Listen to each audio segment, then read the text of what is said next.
अस्सलाम वालेकुम, welcome back to my channel. यहाँ पे फ्लिपकार्ट से कुछ पार्सल मंगवाए थे। युआन का पार्सल था, सारों आ चुके थे और सारों के बिल हो रहे थे। हाँ फिर तुम चलो बेटू, फिरेगा ना, गोदी में चढ़ेगा ना। अली मैं बोला ना कि सब फिरा के लेके चल।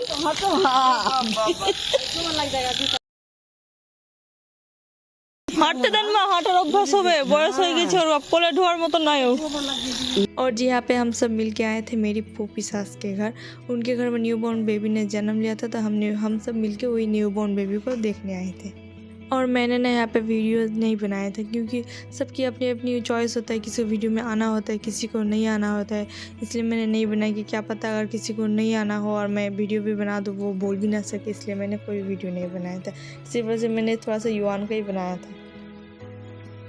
और यहाँ पे युआन को देखिए ना, उसे दूसरों की टॉयज़ के साथ खेलने में ना बहुत मज़ा आता है। और ख़ुद की टॉयज़ जब पड़ी रहती है उसे उसमें कोई इंटरेस्ट नहीं, पर किसी के देख ले टॉयज़ तो बस उसे लेना ही लेना है। यार एटा बेबी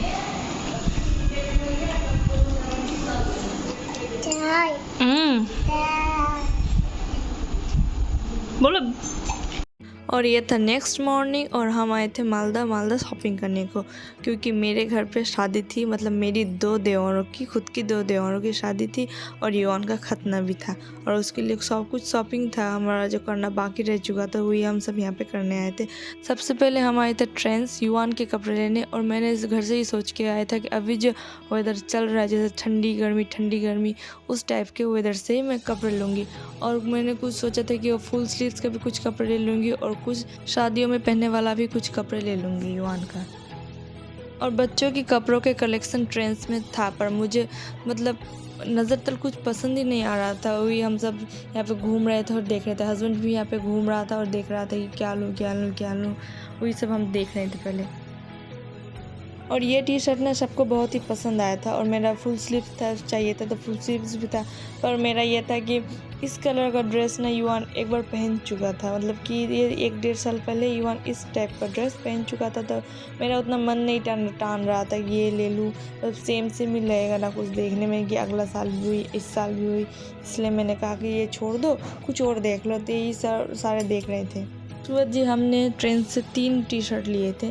घूमते फिरते 3 ही टी शर्ट हमने लिए थे, और कुछ पसंद नहीं आ रहा था, और जो पसंद आ रहा था वो साइज़ में नहीं हो रहा था। उसके बाद जी हम आए थे फर्स्ट के, और अभी टाइम करीब 1 या 1:30 बजता होगा, और युआन का 80% शॉपिंग हो चुका था, और कुछ कपड़े थे जो बाकी रह गए थे, वही हम सब यहाँ पे लेने आए थे। और युआन के लिए ना मुझे एक वेस्ट कोट भी चाहिए था, और युआन का हमने ना ये वेस्ट कोट पहनाया था, तो ये इतना ज़्यादा अच्छा लग रहा था युआन को पहनना, पर इस कलर पे युआन का साइज़ नहीं था। इसलिए हमने एक साइज़ बड़ा ही ले लिया कि चलो एक ही दिन तो पहनेगा ना, कोई बात नहीं, इससे फिटिंग्स करवा लेंगे टेलर के पास ले जाके। और हम यहाँ पे आ गए थे खाना खाने, मतलब लंच करने को। बहुत तेज़ भूख लग गई थी हम सबको। और यहाँ पे से मुझे पूछ रहा था कि क्या लेना है तुझे। खाना खाने के बाद ना हम आए थे सानंदा, क्योंकि युआन का शॉपिंग 100% हो चुका था, पूरा हो चुका था 100%। और बाकी था मेरा शॉपिंग और मेरे हस्बैंड का शॉपिंग बाकी था, तो हम सब वही आ गए थे खाना खाने के बाद। और यहाँ पे हम आए थे साड़ियाँ देखने सानंदा पे। पहले हम बैठे साड़ी देखने के लिए, और ये रेड कलर का साड़ी प्योर सिल्क में था, और ये बहुत ज़्यादा अच्छा था और बहुत सॉफ्ट भी था, और मुझे ये साड़ी बहुत पसंद आया था, तो हमने सबसे पहले मैंने ये लिया था।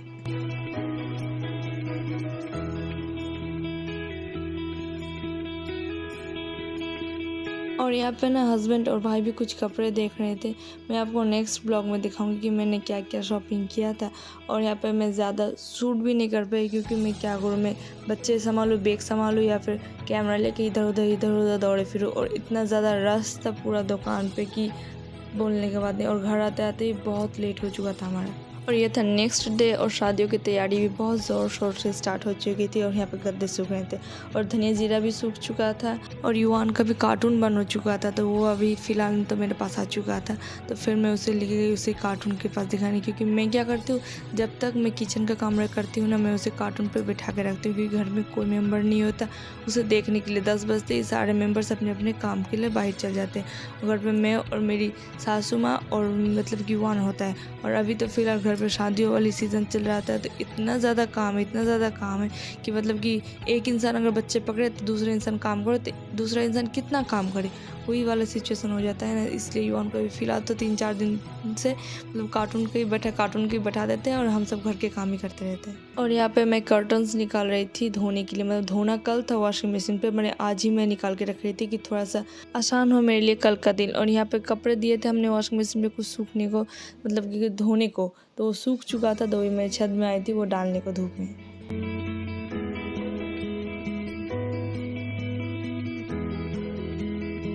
और अभी करीब शाम के 5 बज रहे थे और मैं युवान को बाहर लेके जा रही थी। उसे ना बाहर खेलना बहुत पसंद है, पर बेचारा बहुत छोटा है ना, मैं उसे अकेले नहीं छोड़ती, इसलिए मैं उसे पूरा दिन घर पे रखती हूँ। पर हर रोज़ शाम के टाइम में मैं उसे बाहर ले आती हूँ और उसे बाहर आना बहुत पसंद है, वो बहुत इंजॉय करता है बाहर पे खेलना।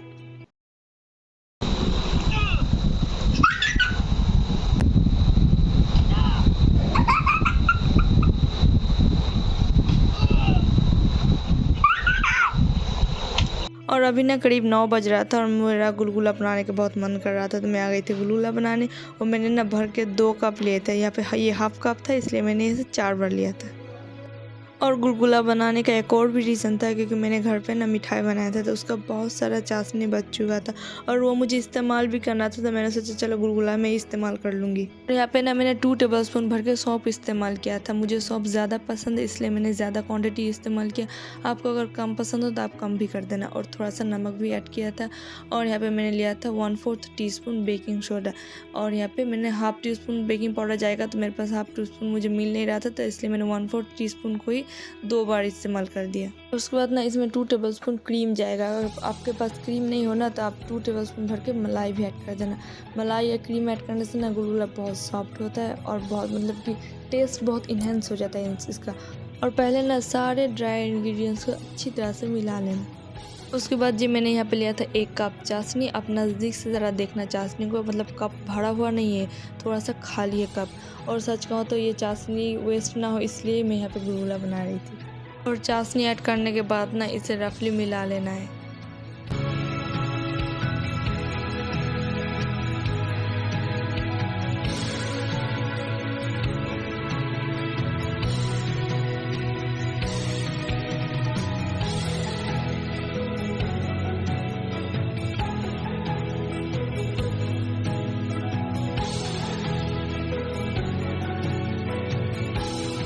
सारे चीज़ों को रफली इस तरह से मिलाने के बाद ना मैंने यहाँ पे 1 कप भर के पानी लिया था और थोड़ा थोड़ा पानी इसमें ऐड करते जाएंगे और मिलाते जाएंगे। और देखिए एक चीज़ ध्यान रखना कि बैटर को किसी भी हाल पे पतले नहीं बनाना, मतलब बैटर हमें थिक बनाना है।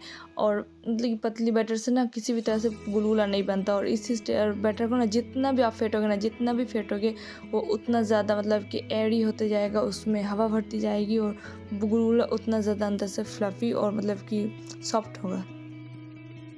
और आप ना नज़दीक से देख लेना कि इसका टेक्सचर ना इस तरह से होगा।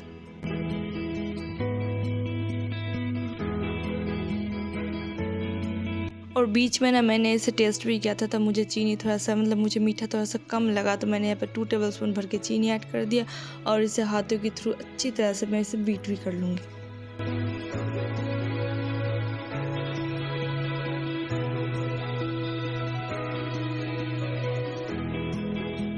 10 से 12 मिनट तक अच्छी तरह से बीट करने के बाद मैं स्पैचुला के थ्रू जितना भी बैटर विस्क में लगा हुआ था सारा मैं निकाल लूँगी। और बोल के साइड में भी जितना भी बैटर लगा हुआ था सारे निकाल के बीच में इकट्ठे कर लूँगी और इसे मैं ढक के रख दूँगी।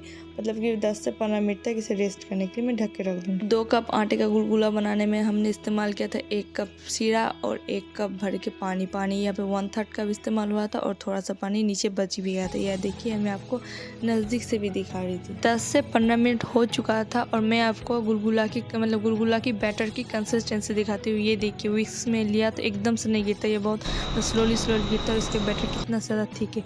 और आप हाथों में ना थोड़ा सा पानी लगा के इस तरह से आप थोड़ा सा फिंगर पे लेके और इस तरह से कढ़ाई पे ड्रॉप कर देना। और मैंने ना पहले एक ट्राई भी किया था, ये देखिए मतलब मीडियम फ्लेम में रखना है आपको, तेल गर्म करके इस तरह से एक फ्राई भी करके देखा था और टेस्ट भी कर रहा था कि अंदर कच्चा तो नहीं है और इसका मीठा ठीक है या नहीं। आप भी एक गुलगुला बनाना और उसे टेस्ट करके देखना कि उसका मतलब कि मीठा ठीक है या नहीं। अगर कम ज़्यादा हो तो आप उसे मैनेज कर लेना। मैंने एक फ्राई करके टेस्ट भी करके देखा था तो इसका मीठा बिल्कुल ठीक था, पर ये अंदर से मुझे कम जालीदार लगा और इसलिए मैंने ना half tea spoon baking powder और ऐड कर लिया था और सारे गुलगुलों को इस तरह से ड्रॉप करके मैं फ्राई कर लूँगी। और इस टाइम पे मेरा फ्लेम था मीडियम। गुलगुला का बैटर पैन में ड्रॉप करने के साथ साथ ही इसे चम्मच से हिलाना नहीं चाहिए। अगर आप चम्मच से हिला दोगे ना तो सारा ऑयल गुलगुला एब्जॉर्ब कर लेगा सारा ऑयल को, इसलिए पहले 1 से 2 मिनट तक छोड़ लें, गुलगुला अपना शेप होल्ड कर ले, उसके बाद ही इसे चम्मच से हिलाएं। मैंने तो पहली बारी में ही एक साइड से कुछ ज़्यादा ही गोल्डन ब्राउन कर दिया था। आपको इतना नहीं करना, मतलब कि गुलगुला अपना शेप थोड़ा सा होल्ड कर ले, उसके बाद ही इसे चम्मच से उलट पुलट करके दोनों मतलब चारों तरफ से इसे गोल्डन ब्राउन कर लेना है। और फ्लेम रखना है मीडियम। हाई फ्लेम में कुछ ज़्यादा ही जल जाएगा और अगर लो फ्लेम रखोगे तो पूरा रात गुजर जाएगा, इसलिए फ्लेम मीडियम रखना। और जब आपको लगे कि ये चारों तरफ से गोल्डन ब्राउन हो चुके हैं तो इसे निकाल लेना। अगर आपको गरम तेल में हाथों से गुलगुला का बैटर ड्रॉप करने में कोई प्रॉब्लम हो या डर लगे तो आप इस तरह से दोनों चम्मच के बीचों बीच बैटर ले लेना और इस तरह से एक दूसरे की हेल्प की मदद से एकदम ड्रॉप कर देना।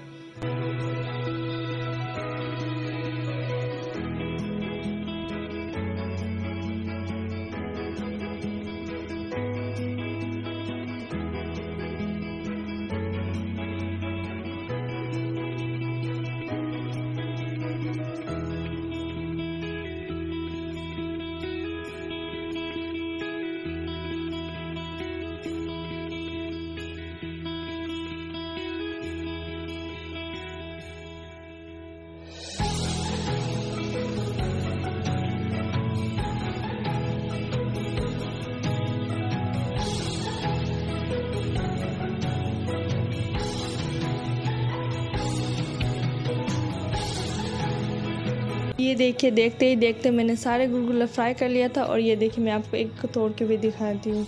देखना कितना जालीदार है ना ये। और यहाँ तक इतना ही, मिलते हैं आपसे नेक्स्ट ब्लॉग में। तब तक के लिए अल्लाह हाफिज़ and like share subscribe to my channel.